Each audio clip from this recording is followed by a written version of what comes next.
There's a common theme that's been running through the talks all afternoon today, and that is to try to understand what controls the climate on the planets today, how that has changed through time, and using the planets in our solar system to try to understand the habitability, the climate, the habitability, and how these have changed through time on exoplanets. I want to try to cut across all of these with, of course, the planet that is at the real center of all of these discussions, and that's Mars. Oh, come on. Give me a laugh for that one. Thank you. You try your hardest, and nobody likes the jokes. I realize it's the end of the day, and I'm the only thing standing between you and food and alcohol, and all I can say is deal with it.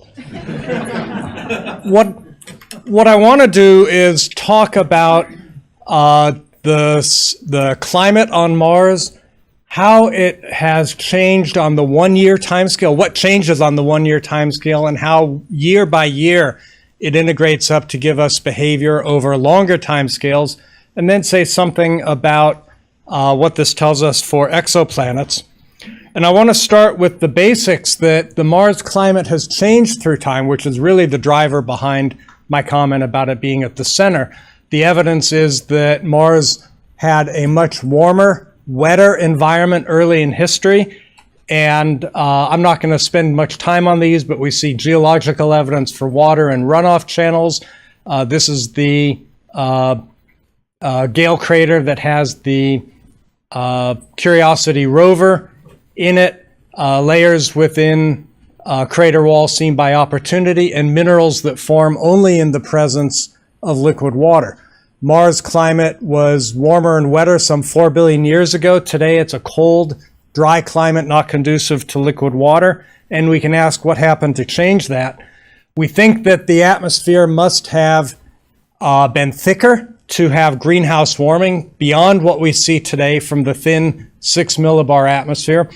The CO2 that must have been a part of that contributed or drove the warmer climate either had to go down into the crust and get locked up beneath the surface, or it can go up to the top of the atmosphere and be stripped away by the sun and by the solar wind to space. We have evidence that each of these is happening.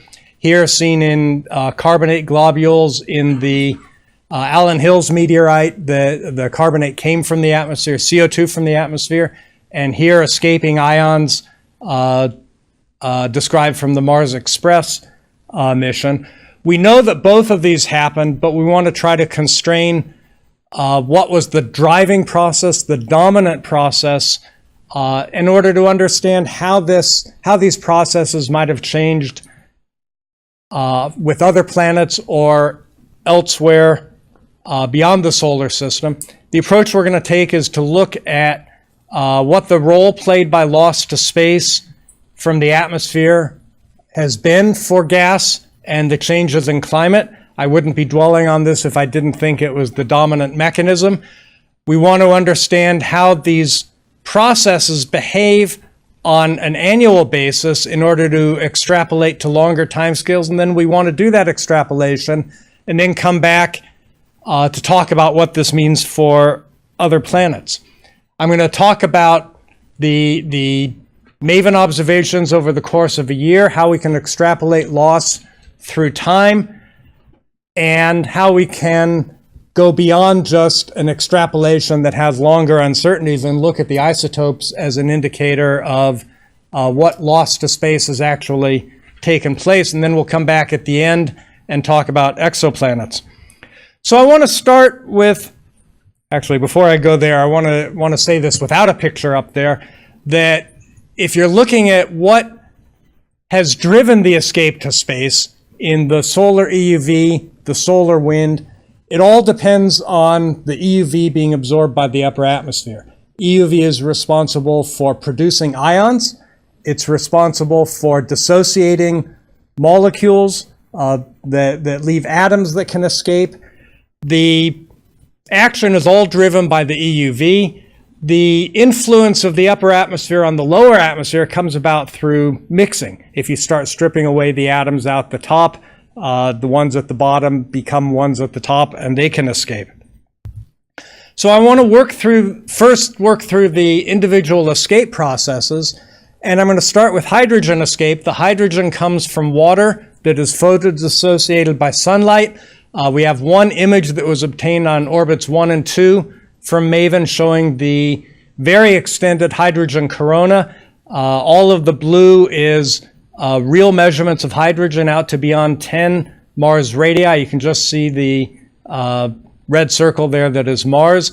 However, we have measurements of the integrated column abundance throughout an entire Mars year, shown here as L sub S, a measure of season. The column abundance in the upper atmosphere changes with seasons by an order of magnitude. That means that the loss rate changes by an order of magnitude. The correlation is with the dusty season on Mars. When the atmosphere is dustier, water vapor can move higher up in the atmosphere. That does two things. It puts it above more of the CO2 so it can be more effectively photodissociated, and the dissociation byproducts are closer to the exobase where it can escape. So right away we have the difficulty of what is the hydrogen loss rate? Well, it varies by an order of magnitude. It must vary with dustiness, which means it can vary from year to year. It probably varies with the water content of the atmosphere. Again, we have the potential for variability of the loss rate. That's going to make it hard. I'm putting the most difficult one up first. That's going to make it hard to extrapolate back in time. We're going to do it anyways, but it's hard. We can look at the loss rate of oxygen, and we're going to start with photochemical loss. The easiest explanation is if you have an O2 molecule, where the O ultimately has come from water or CO2, EUV can dissociate it into two O ions. I'm sorry, I misspoke. EUV can kick off an electron and ionize it, so you have an O2 ion and electron. When they recombine, it gives off that energy, splits the O2 apart. They go off in opposite directions with enough energy that the one that's pointed upwards can escape. This is the largest loss rate at the present. We can't measure the loss of neutrals, but we do measure all the things that go into it, and we can measure it through the course of the Mars year that we've observed. That's a lot of variability. Most of it is due to the changing orbit with time. When you sort it by the solar zenith angle, you see a simpler trend. Solar zenith angle is 0, pointed back at the sun, 180 pointed the opposite direction. All of the ion escape, all of the photochemically driven escape is on the day side. No surprise, that's where the sunlight ionizes the atmosphere. You'd expect that. You can see superimposed on that a second effect, and that is with the solar EUV flux. The colors represent the EUV flux, and you can see that when the sun is putting out more EUV, the loss rate is greater. When it's putting out less, it's lower. The loss rate of oxygen today from this mechanism is a little over 1 kilogram of oxygen per second. To put this into context, that would remove all of the oxygen in the atmosphere if we took it out of the CO2 in about 300 million years. That's not how it works, but that just gives you a sense of how quickly it can operate. A second mechanism for losing oxygen is stripping of the ions by the solar wind. They get accelerated by the electric field driven by the incoming solar wind. In this image, which brings together about a full Mars year of data, the colors represent the flux, the arrows represent direction. You can see the arrows producing this polar plume that was the mohawk that Hillary referred to. There's also escape down the tail that I guess would be a back-sided ponytail. Would that be right? And we can add up the total number of escaping ions. It's about 130 grams of oxygen per second, so that's an order of magnitude down from the photochemical loss. You'll notice that there are also some ions being accelerated into the planet, and that results in a second, an additional loss mechanism, and that's sputtering. These ions get slammed into the upper atmosphere and they knock stuff out. In my mind, it's analogous to the brake shot and pool. You send one in at high speed, it sends everything off in different directions, and some of them escape. We can calculate the escape rate here. It's a little bit less than 100 grams of oxygen per second, so still significantly lower than the photochemical loss, which is the dominant mechanism. We can add all of these up to get the loss rate, the total loss rate. The top panel shows the oxygen ion loss from the oxygen loss from ions, photochemical loss, sputtering loss, and then the total rate. The question on this chart is whether oxygen and hydrogen are escaping in the ratio of 1 to 2. If they are, as has been proposed by a number of people, that would be effectively water that is escaping. And we can address this empirically and look at that. I wasn't clever enough to put the hydrogen loss and the oxygen loss on the same scale, so I had to draw these red lines. This one is twice the oxygen loss rate. That is twice that point. We can see if it matches up with the hydrogen loss rate. Remember, we had an order of magnitude variation in the loss rate that is also seen by looking at other measurements, and at least twice the oxygen falls within that range. So it's plausible. You can make the argument that H and O are being lost in the ratio of 2 to 1. We would expect it because of the influence of loss of one on loss of the other. However, we might not expect it. We might expect them to be out of balance because there's a long time scale to reach steady state, and variability from year to year can muck up the system because all of the drivers for escape vary on timescales from within the year to interannual variability, to the solar cycle, to century-long variability that is seen in the dust and water cycles, to the 10 to the 4th and longer year variability seen in the changing tilt of the polar axis. So we might not expect them to balance. The key question here that I'm going to come back to is this directly gets at whether the O that is lost comes from water or from CO2. If you're just looking at the O, you can't tell where it's coming from. You've got to understand what the loss rate from each of the molecules is in order to understand the influence on climate. We can extrapolate back in time using models of the loss rates. MAVEN has made these measurements over 1 year, while we've actually, as of a few weeks ago, made it over a second Mars year, but that still is short compared to the solar cycle. We haven't seen the extremes, and we don't know if it's representative of the current epoch. So we don't want to just take those loss rates, but we want to extrapolate them to the 4 billion year time scale to understand the loss early in history. It's the loss in the 3 to 4 billion year era that is important if we're trying to understand the changing climate, because that's when the climate was changing, and we're looking at these really low loss rates today in order to infer the loss rates early in history and to understand the role of escape to space. We have models of how these have varied with time, and we can extrapolate backwards.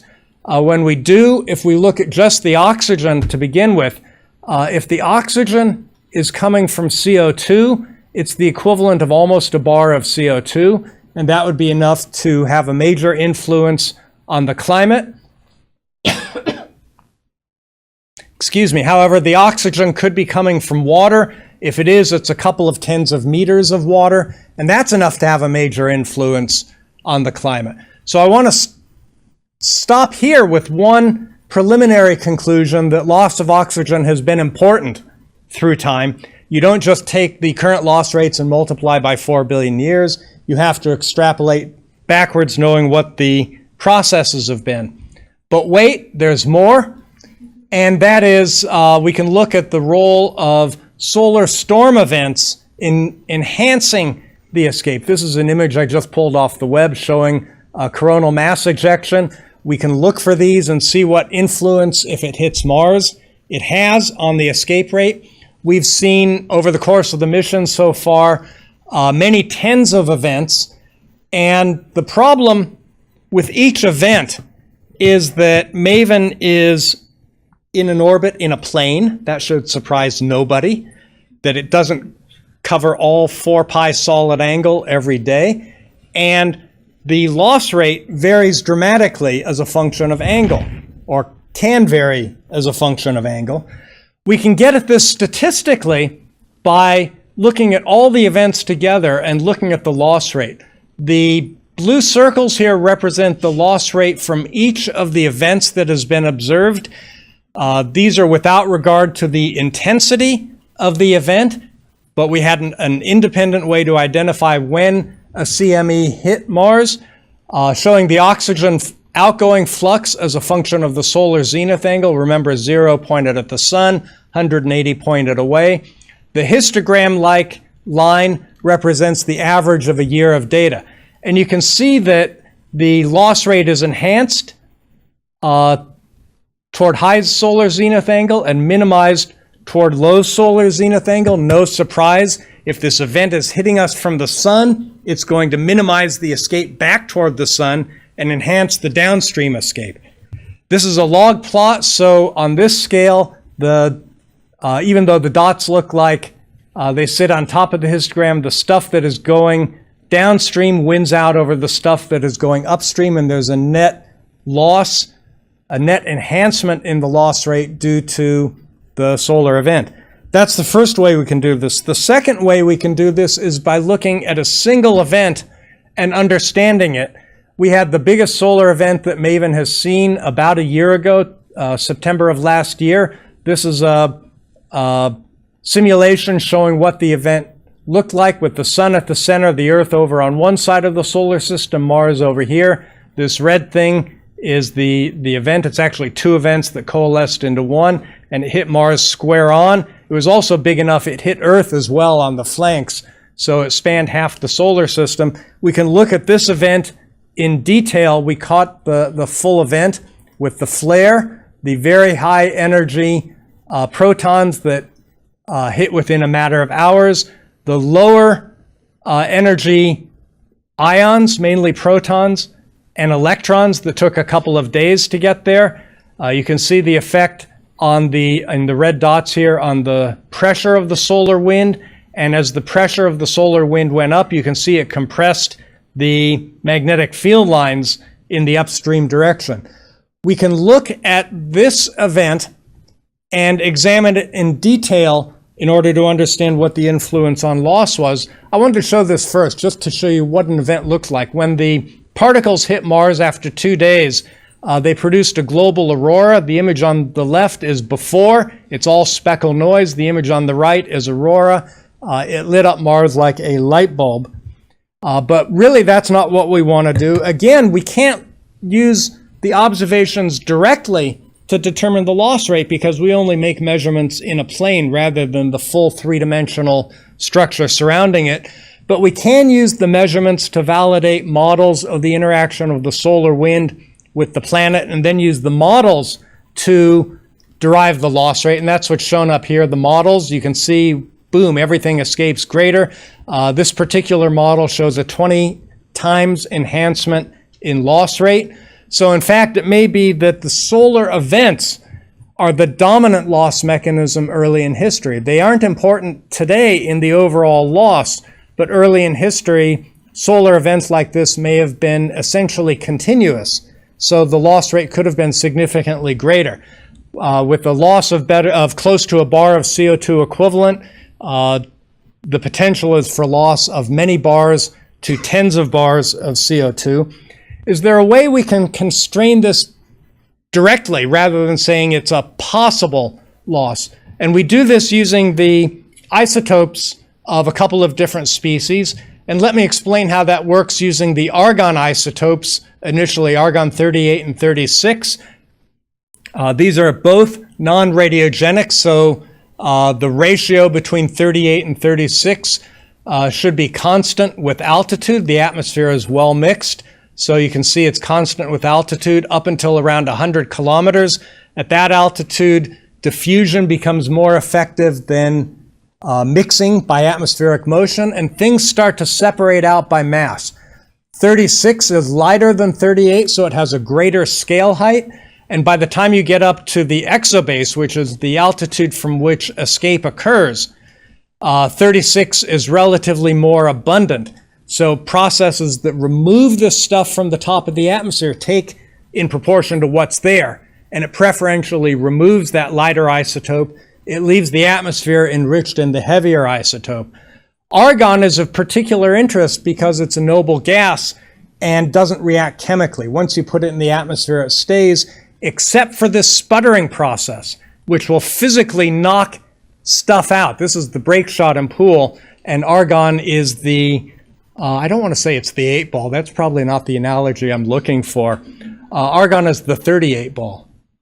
The 36 and the, never, you can't take these analogies too far.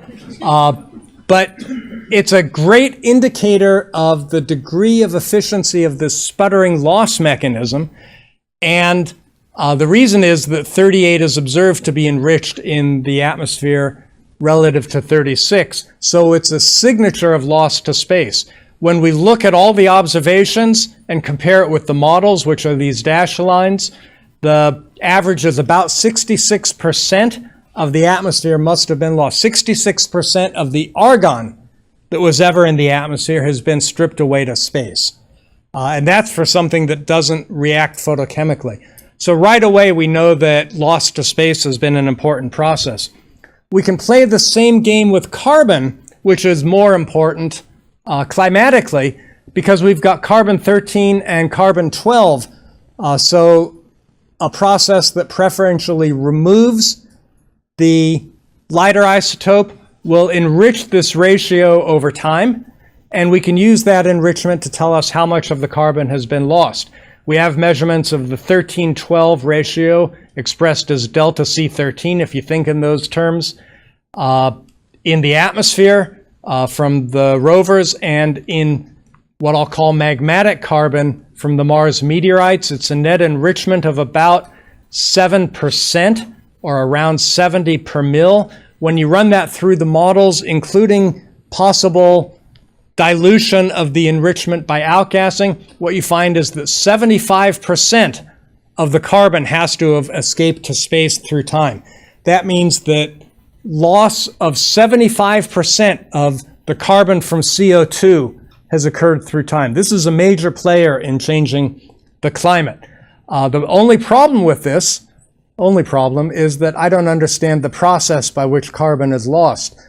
Sputtering and dissociative recombination, which are important for other species, seem to be too small for carbon. However, actually, before I say that, however, Kevin Zonley, I'm sure, understands the mechanism, and I'm hoping one day he will explain it to me in words of 3 or fewer syllables so that I can understand it. But with carbon loss having been significant, it's clear that the oxygen that is lost has to come from both water and CO2. So the key point here is that carbon loss to space has been a major player in the changing climate. It probably represents loss of both water and CO2 to space. We can use all of this to assemble an inventory of where has all the CO2 gone, assuming we started with a bar or more. And we need that for the early warm environment. Even though CO2 only models cannot reproduce that early warm wet environment, they're a key component of all the models that are being put forward, even those based on hydrogen and methane. CO2 would be lost to space by impact ejection and by stripping to space, which is how I'm lumping all of the processes that I've talked about so far. Small amount can be in polar ice. There can be some in clathrate, which is a CO2 water ice structure. Think of it in those terms. There are no observations requiring clathrate be present, and 150 millibars equivalent is an extreme upper limit. Carbonates, 12 is the best number. 150 is probably an extreme upper limit. Adsorbed gas, carbonates deep within the regolith, you can easily account for 1 or 2 bars. It's gone into a bunch of different locations. In terms of application to exoplanets, nature has given us an incredible set of planets in our solar system to understand the processes. With 3 planets, nature has explored the size of the planet, distance from the sun, presence or absence of a magnetic field and therefore shielding or not from the solar wind, a thin atmosphere, a thicker atmosphere, and a really thick atmosphere. It lets us understand the role that planet size, mass, and distance from the sun have played. I haven't talked about volatile inventory and outgassing, but coupling to the magnetic field and therefore the geophysical and geological history. These all play into helping us understand how we can use these results applied to exoplanets to understand their potential climate history. I'm not going to dwell on that today. My walk-off chart, the evidence points to loss to space as having been a significant process in the evolution of the Mars atmosphere, and here are the reasons I think that's important. The loss we can identify for CO2 is consistent with loss having been a major process in the removal of CO2 from an early, thicker atmosphere. Although the extrapolations back in time are uncertain due to assumptions that you have to make to do that extrapolation, I don't think that it changes the idea that the significance of the role played by loss to space is robust and compelling. And I will leave it at that. Thank you.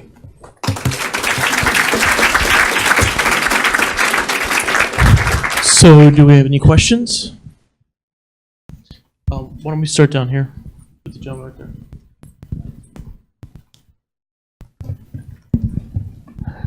Okay, thank you very much. I learned a lot from your talk, but and when I listened to you mention about the solar wind and loss element field and also previous talk, I was thinking a question my daughter asked me before, and 2 questions which is related. And first is why Venus had atmosphere and being much closer to the sun. The second question is it because the mass of Venus is bigger? What happened if mass of the Mars is bigger? I'm going to give you a glib answer to the first one and then take a stab at the second one. And that is, if Mars started with a couple of bars of CO2 and you removed a couple of bars, you've had a big influence on the atmosphere. If Venus started with 100 bars of CO2 and you remove a couple of bars, you don't even notice it. So I think the biggest difference is the difference in size, which translates to a difference in mass of the atmosphere. For example, if Mars had CO2 in the same proportion to mass as Venus does, Venus's 100-bar atmosphere, Mars would have a 20-bar atmosphere. So it's a much thinner atmosphere, and any loss would be significantly, proportionally greater. I'm trying to get at the answer to your second question. I think that it's clear that the mass is important, not because of how it affects the escape processes, but because of how much CO2 or other gases would be present and outgassed into the atmosphere. Those are very glib answers. I don't have models to back them up, but they seem intuitively right, which means they must be wrong. Okay, thank you very much. Anyone else?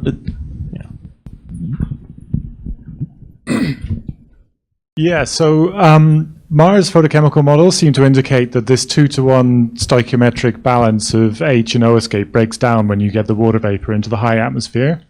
And I was wondering, given the current Martian dust storm that's ongoing and the potential for dust storms to loft H2O higher than you might otherwise get, do you have any plans to take advantage of this to try to understand the loss processes in general at this time? Damn, why didn't I think of that? We have measurements throughout the entire dust storm period, and it's not trivial to analyze. We have a science team meeting coming up in about 3 or 4 weeks, and that's a major topic, so we can understand what influence it has on the hydrogen and oxygen in the upper atmosphere and whether it's changed the escape rate. So I don't know the answer today, but I hope to know the answer a month from now. Have you had any discussions about how an ancient magnetic field on Mars might have modulated that escape rate in the distant past when we expect it would have been higher just by the solar flux? The standard wisdom, which I don't think is correct, is that the presence of a magnetic field protects or shields the atmosphere, the ions, from stripping by the solar wind. The problem is that Earth, which has a really strong magnetic field, also has a loss rate of ions comparable to Mars. So the loss rates seem to be similar. But the standard wisdom is that shut off of that magnetic field would have allowed turn on of stripping by the solar wind. The magnetic field appears to have shut off around 4.1 billion years ago. What we've done in the extrapolations that I showed is to look at the loss from 4.1 to about 3.7 billion years added up.